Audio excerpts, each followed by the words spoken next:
The following is a fan-based review. All materials discussed are property of Toei Inc., Bandai, and Saban Entertainment.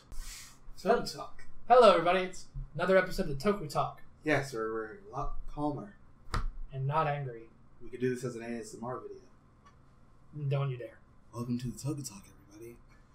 It's your host Marcus and your co-host Matt. We're here to talk about females and Kamen Rider. When the fuck did I get demoted to co-host? Just now, motherfucker. Okay. Alright! Tokucast. Alright, but yeah. But Tokutalk. Kamen Riders and how they treat women. Yes. Jesus. Like, really though? I mean, alright, let's just go back. Of course, there's a list of the female Kamen Riders that we've had. We're going to focus, there's mostly going to be in two segments, like female Kamen Riders and just how women are treated in general. Major female characters that aren't Kamen Riders. Yeah. So, let's start at the very beginning. Tackle. Dead. But dead. Are you proud of yourself? A little bit. Good. Moving on to the actual Heisei era. We have Kamen Rider Femme. Dead. In a bush. Dying in a bush, ignored by all the people. Who walked by. She just straight up died.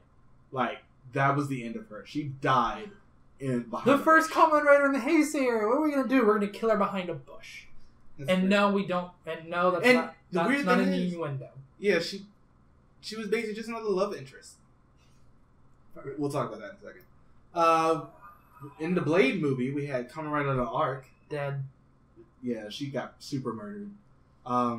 There's a trend. There's a pattern if you can't tell by now. We have Kamen Rider Shuki from Hibiki. She was in the latter half of, after episode 30, so boom. But what happened to her? She exploded herself. Dead. Yeah, she was dying to begin with, so she was just like, I'm just gonna kill myself. I'm dying. Fuck it. Yeah. Kamen Rider Kivala. Not dead. But she was very brief. Yeah, she was super brief. It's like, why? In a Decade movie. That's it. And her suit wasn't even from the Decade era. It was from the Kiva era. Da fuck. Kamen Rider Nadeshiko. Technically dead. Which one is that again? She was the girlfriend of Gentaro, who was like that slime from outer space. Oh. Is it... Can we call her dead if she was never technically alive to begin with? Not alive. Mage. Why didn't you die? Yeah, it's like you were basically pointless. You're a hard, rough cut gem, and you're not nearly as powerful, nor are you needed. Unique. Yeah. Especially since there's two more of you and you all look the same except you have different colors. And then the movie exists where everybody is one. There you go. You're great. You are useful. Marika. A shame that she's dead. Because she was a strong, independent woman who did not need no man. Until like the last 10 episodes where she said she needs one. And then the writers just like really, really screwed with the character. She was great. She could have been... She was the hope of a every female writer ever. Of a competent female Kamen Rider who doesn't die. And then she was like, oh, here's your hope. I'm happy that didn't spill. But yeah, it's just like, why even? Like, you had a chance with this character to do something great. And then, nothing. Literally nothing. Just move on. Moving on, we have two more in Gaim as well. We have Jam and Idun. Jam is from the very end of the show, and Idun is from the Zengetsu special. Didn't matter. Both of them died. And they didn't matter. We have the Dark Necron Y and Dark Necron P. I believe Y died. I haven't seen the Ghost movie yet.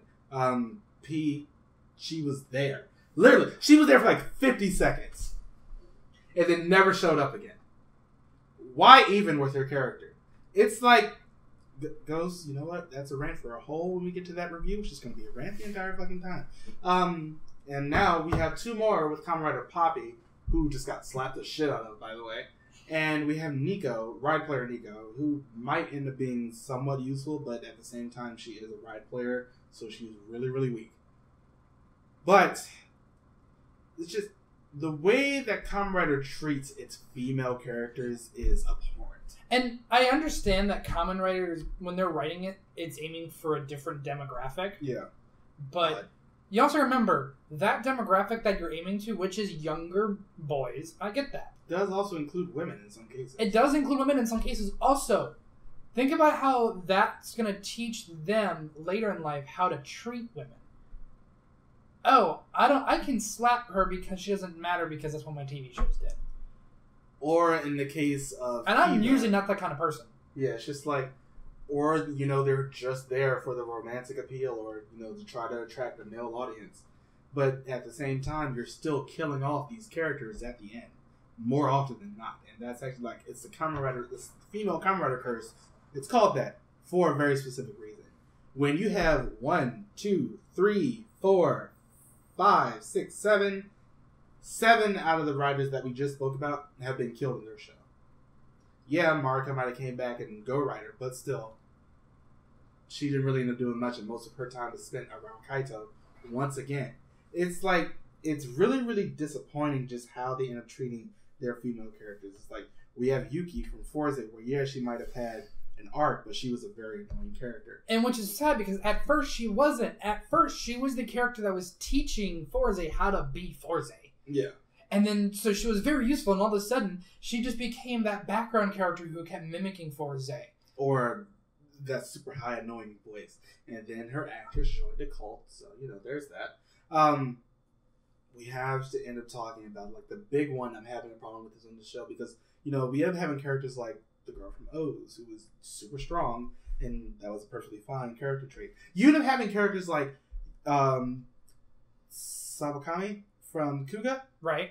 Who was super useful. She was like arguably one of the most useful people in that show outside of the writer himself. Especially since we just reviewed Kuga last week. Yeah. So when we got through all of this and then rewatched Kuga, we went, what? Why? What happened? And then we end up getting to Agito, and the head of the G3 project is a woman. She's super competent. She's a badass, and she knows that she is. And then we get to shows like W, where Akiko exists. Or you end up getting, and for those who like Akiko, that is your choice, that is your opinion, we get it. We think she's the most annoying thing on the face of the earth. And then they end up having other characters, like those 2 girls from AKB48. I think they were Queen and Elizabeth for the obvious one. But, then we get into a problem with Kiriko.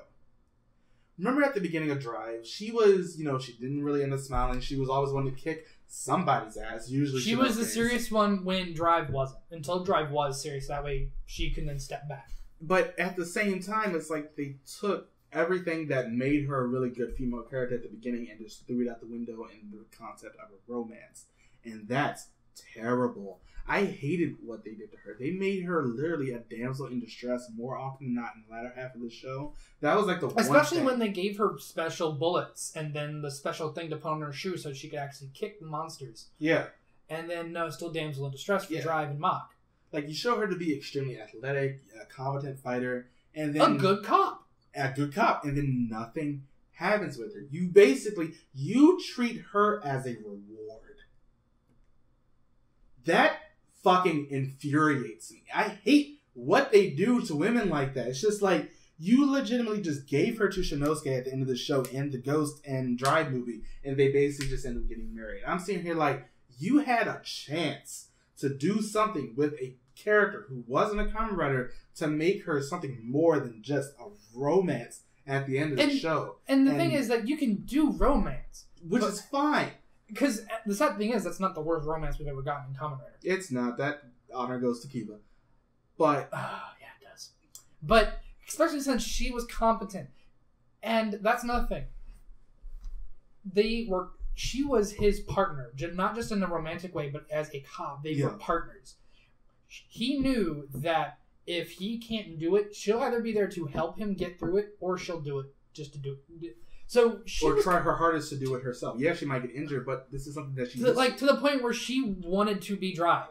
Yeah, and she got damn close. Yeah, it just for some reason didn't work for her because she has boobs, and we just went over that. Remember, we just got through it. If she actually was able to transform, she would have died at the end of the show. Yeah. Anyway, but it's just it's sad. It like we're not like we said at the beginning of the video that we get to be calm during Tokutalk, but right now we're angry. Yeah, like I'm legitimately like we're not rant angry. We're just infuriated. Yeah, it's like it's so bad. Seeing what we started with Kuga and Agito, and even with the reporter lady from Yuki, they were all really really useful. Or in some cases like the smart brain lady who was the other reporter lady in Ryuki. And then we get to characters like Akiko and Medic, and because we didn't even talk about Medic. Medic, oh god, her entire character was just there to be Heart, like his romance, even though nothing really ended up coming. Exactly, because they all died. So, but no, even still, it's just like her whole character was just focused around Heart. They didn't they made Heart and not really so much Brain, because Brain basically wanted the same thing that Medic did from Heart that did. But it was just like at the same time, you made her just a character who just focused around a guy.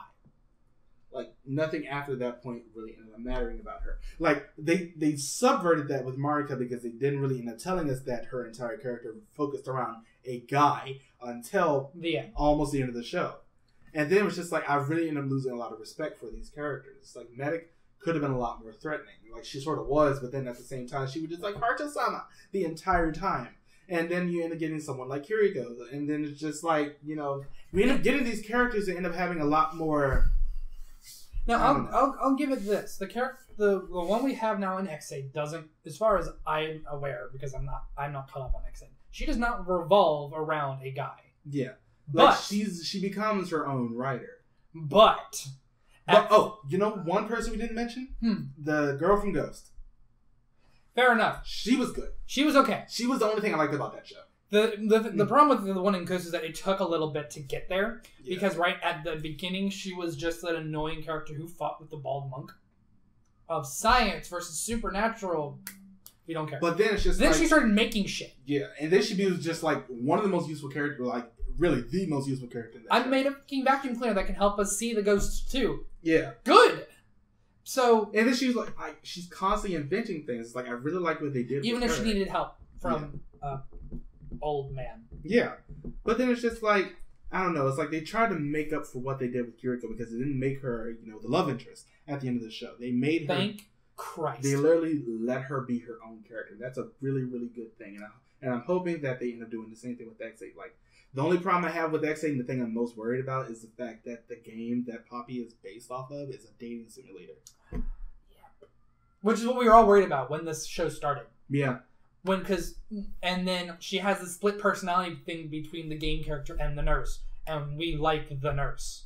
Because she's... Well, I don't know. If it's more of a dating simulator or a dancing one. Either way. I think it might be a dancing game. Please let us know in the comments. Tokimeki Crisis. So I believe that it is a dating simulator game, and I'm pulling it up right now. But it's a dating sim game. Fantastic. So that's what we were worried about. But the fact that they kind of separated it into two characters, like she has split personality syndrome, which is cool, was relieving. And the fact that the dating sim character didn't get as much screen time, and every time she did the beginning, they were like, no. Let me read off the game description. Tokimeki Crisis is a game where you try to appeal to others and pierce the heart of the other gender in order to gain their love. So I'm really, really worried about what they're going to end up doing with Poppy, because I feel like, with her actually becoming Kamen Rider Poppy now, she's going to be embracing more of the game side. Yeah, and I really hope they just keep her as an actual Kamen Rider, She shows up, like, we know from, like, the next episode or the episode after that, it's her and Nico fighting together, and Poppy is a pretty good fighter by herself. Like, she's really unconventional, so they don't really know exactly how to fight against her. But at the same time, we know that Dan is coming back, and they both have the same, like, bug visor that they use to transform. Mm-hmm. So I'm hoping that Dan doesn't end up taking hers. I want her to stay as a writer and, be a strong female character in this show. And not be, Poppy the entire time. So, like, the whole basis of this Tokutalk is just, like, do something with your female characters so they don't end up dying or they don't just end up becoming a love interest. Make them, actually useful, like they did in Ghost, or like they did in O's, even though Hinata wasn't there that much. She wasn't there that much, and I mean, her usefulness in O's wasn't about like usefulness in combat. It was her usefulness was to be person that Edgy fought for. And I don't mean that in a really romantic way. to make She was the Ankh, optimist. Make Ankh remember that he still has her brother's body. Yeah, she was the optimist, and she was the reminder of their goals. Yeah. And while she doesn't have to do anything to do that, it still gives her a point to being there. Also, the store owner in O's. Repeat that to me. She was great. She was great too. But she wasn't. She was more of a side character. So And you know the assistant of the president of the company. Oh, in O's. Yeah, she was great. Oh, what about the? I know The chick from Forza movie. No, well, yes, her. I was gonna say the old lady who owns that cart in Ghost. R.I.P. She died in the show. But anyway, yeah, it's just like if you're going to have a female character that's going to be a part of the main, it's cast, sad when all the best female characters are side characters and not main characters. Yeah, it's like we end up getting some cases, but it's just the whole thing with Kiriko really pisses me off. Like that pisses me off to no end what they did with her character. It's like I like the latter half of Drive except what they did with her. I mean, come on now, Toei, you can do better than that. You have. I don't know. You have I understand you have a Precure as a show to give girls something, but at the same time, females do also end up watching Kamen Rider and Super Sentai for that matter. But you don't kill off every major female character in Super Sentai. Yeah, that's something that they really only end up doing in Kamen Rider, and I'm hoping that it doesn't end up happening again in this one. Give us something to look up to. Come on now. But that has been our talk. If you have any thoughts about this particular topic, let us know in the comments. Or give us ideas for other topics to discuss. We like doing Tokutalks. They're a lot of fun. Yeah. But on a much less of a brighter note than I expected us to be ending on, this has been another episode of the Tokutalk. We will see you guys next time. Bye, everybody. Bye.